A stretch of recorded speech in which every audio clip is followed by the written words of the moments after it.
Railway infrastructure সেক্টরের একটা অন্যতম কোম্পানি যার নাম হচ্ছে রেল বিকাশ নিগম লিমিটেড, যাকে আমরা শর্টে হচ্ছে আরভিএনএল বলে চিনি। আরভিএনএলের হচ্ছে কোয়ার্টার 3 রেজাল্ট আউট হয়ে গেছে। কোয়ার্টার 3 রেজাল্টের পারফরমেন্স কী টাইপের দিয়েছে আরভিএনএল, সেটাকে নিয়ে আমরা অ্যানালিসিস করব। তার আগে আমরা কোম্পানিটার চার্ট প্যাটার্নটাকে নিয়ে অ্যানালিসিস করব। দেখব যে শেয়ার হোল্ডারদের কতটা রিটার্ন জেনারেট করেছে বা ওয়েলথ ক্রিয়েট করে দিয়েছে, সেটাকে নিয়ে আগে আমরা ফার্স্ট অ্যানালিসিস করব। আফটার দ্যাট হচ্ছে আমরা কোম্পানিটার হচ্ছে কোয়ার্টার 3 রেজাল্টের পারফরমেন্স কী টাইপের দিয়েছে সেটাকে নিয়ে অ্যানালিসিস করব। তো কোম্পানিটা হচ্ছে এখন ট্রেড করছে 230 টাকায় এখন ট্রেড করছে। আমরা যদি চলে যাই কোম্পানিটার মার্কেট ক্যাপিটালাইজ হচ্ছে অ্যাপ্রক্স 48,000 কোটি টাকার মার্কেট ক্যাপিটালাইজ। অর্থাৎ এই কোম্পানিটাকে আমরা মিড ক্যাপ টাইপের কোম্পানি হিসাবে কিন্তু কনসিডার করতেই পারি। তো কোম্পানিটার একদিনের পারফরমেন্স দিয়েছে 11%-এর মতন নেগেটিভ রিটার্ন জেনারেট করেছে একদিনে। আমরা যদি চলে যাই 5 দিনে হচ্ছে 16%-এর মতন নেগেটিভ রিটার্ন জেনারেট করেছে 5 দিনে। এক মাসের পারফরমেন্স দিয়েছে 4%-এর মতন পজিটিভ রিটার্ন জেনারেট করেছে এক মাসে। 6 মাসের পারফরমেন্স দিয়েছে কত? 6 মাসে হচ্ছে 84%-এর মতন পজিটিভ রিটার্ন জেনারেট করেছে 6 মাসে। 1 জানুয়ারি থেকে পারফরমেন্স দিয়েছে 26%-এর মতন পজিটিভ রিটার্ন জেনারেট করেছে 1 জানুয়ারি থেকে। আমরা যদি চলে যাই এক বছরে, তো এক বছরে কীরকম পারফরমেন্স করেছে 232%-এর মতন পজিটিভ রিটার্ন জেনারেট করেছে এক বছরে। তো ন্যাচারাল ব্যাপার, আমরা জানি যে শর্ট টার্মে সেভাবে ওয়েলথ ক্রিয়েট হয় না স্টক মার্কেট থেকে। যত লং খেলবেন স্টক মার্কেটে তত হচ্ছে ওয়েলথ ক্রিয়েট হয়। বাট এই কোম্পানিটা কিন্তু শর্ট টার্মে অর্থাৎ এক বছরে কিন্তু একটা ডিসেন্ট টাইপের পারফরমেন্স করেছে, হিউজ ওয়েলথ ক্রিয়েট করে দিয়েছে শেয়ার হোল্ডারদের, আমরা এইটুখানি বলতেই পারি। তো 100% মানে ইনভেস্টমেন্ট ডবল। তো ইনভেস্টমেন্টকে আমরা এইটুখানি বলতে পারি 3.5 গুণের কিন্তু কাছাকাছি করে দিয়েছে এক বছরে, অর্থাৎ শর্ট টার্মে কিন্তু হিউজ ওয়েলথ ক্রিয়েট করে দিয়েছে, আমরা এইটুখানি বলতেই পারি। তো এখন দেখার বিষয় কোম্পানিটা কি লং টার্মে ভালো পারফরমেন্স করেছে, লং টার্মে কি শেয়ার হোল্ডারদের ওয়েলথ ক্রিয়েট করে দিয়েছে, সেটাই কিন্তু এখন আমাদের দেখার বিষয়। তাহলে আমরা চলে যাচ্ছি কোম্পানিটার ম্যাক্সিমাম চার্ট প্যাটার্নে। তাহলে ম্যাক্সিমাম চার্ট প্যাটার্ন হিসাবে পারফরমেন্স করেছে কত? 1065%-এর মতন পজিটিভ রিটার্ন জেনারেট করেছে অল টাইম বা ম্যাক্সিমাম। তো কোম্পানিটা লিস্টেড হয়েছে কবে? 2019-এ। তাহলে 2019 থেকে কিন্তু এখনও অবধি রিটার্ন জেনারেট করেছে 1065%-এর মতন পজিটিভ রিটার্ন জেনারেট করেছে। তাহলে 2019-এর পরে 20, 21, 22, 23 অ্যান্ড 24-এর হচ্ছে এপ্রিল মাস আসলে কিন্তু 5 বছর কমপ্লিট হবে। তো এখনও কিন্তু 5 বছর কমপ্লিট হয়নি। তো ম্যাক্সিমাম চার্ট প্যাটার্নটাকে এখনও অবধি আমরা ডিসেন্ট হিসাবে কনসিডার করতে পারছি না। তার কারণটা কি? বেশি দিনের ডেটা হিস্ট্রি অ্যাভেলেবেল নয়, শুধুমাত্র 5 বছরের ডেটা হিস্ট্রি অ্যাভেলেবেল। তো সেই কারণে কিন্তু ম্যাক্সিমাম চার্ট প্যাটার্নটাকে এখনও অবধি আমরা ডিসেন্ট হিসাবে কনসিডার করতে পারছি না। বাট এইটুকুনি বলতে পারি যে 5 বছরের পারফরমেন্স হিসাবে কিন্তু একটা ডিসেন্ট টাইপের পারফরমেন্স করেছে, হিউজ ওয়েলথ ক্রিয়েট করে দিয়েছে শেয়ার হোল্ডারদের, আমরা এইটুকুনি বলতেই পারি। তো এখন দেখার বিষয় কোম্পানিটার কোয়ার্টার 3 রেজাল্টের পারফরমেন্স কী টাইপের দিয়েছে। তাহলে আমরা চলে যাচ্ছি কোম্পানিটার কোয়ার্টার 3 রেজাল্টে। আমরা চলে আসলাম কোম্পানিটার হচ্ছে কোয়ার্টার 3 রেজাল্টে। আগে আমরা আমরা দেখে নেব যে সিকোয়েন্সগুলো ঠিকঠাকভাবে সাজানো রয়েছে নাকি, এটাকে আগে আমরা আমরা দেখে নেব। এটা হচ্ছে এই কোয়ার্টার, মিস হচ্ছে কোয়ার্টার 3, এটা প্রিভিয়াস কোয়ার্টার, আর এটা হচ্ছে এক বছর আগে। তাহলে সিকোয়েন্সগুলো ঠিকঠাকভাবে সাজানো রয়েছে। অ্যামাউন্টগুলো কিসে দিয়েছে দেখে নিই। তো অ্যামাউন্টগুলো কিন্তু কারেন্সি দিয়েছে অ্যামাউন্টগুলো। এইবারে আমরা চলে যাব কোম্পানিটার টোটাল ইনকামে। তো টোটাল ইনকামে যাওয়ার আগে আমরা কি করব, একটু লার্জ করে নিয়ে অ্যাডজাস্ট করে নেব, তাহলে আপনাদের কাছে ব্যাপারটা আরও ভিজিবল হবে। তো এইবারে আমরা চলে যাচ্ছি কোম্পানিটার হচ্ছে টোটাল ইনকামে। তাহলে পাচ্ছি কত? এই কোয়ার্টার মিস হচ্ছে কোয়ার্টার 3-তে কত আছে? 5,016।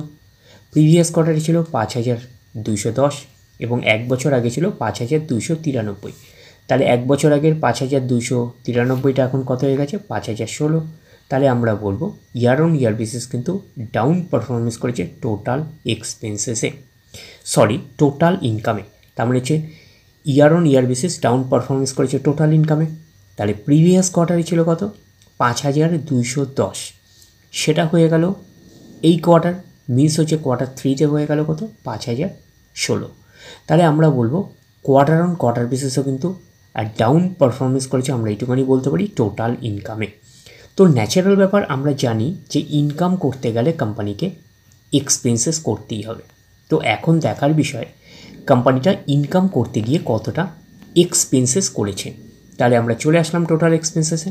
তাহলে কী পাচ্ছি, এই কোয়ার্টার মিস হচ্ছে কোয়ার্টার থ্রিতে কত আছে, 4,584 কোয়ার্টার থ্রিতে।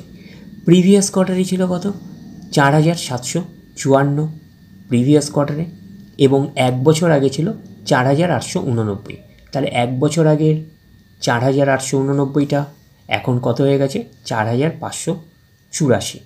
তাহলে আমরা বলবো ইয়ার অন ইয়ার বেসিস কিন্তু ডাউন পারফরমেন্স করেছে টোটাল এক্সপেন্সেসে।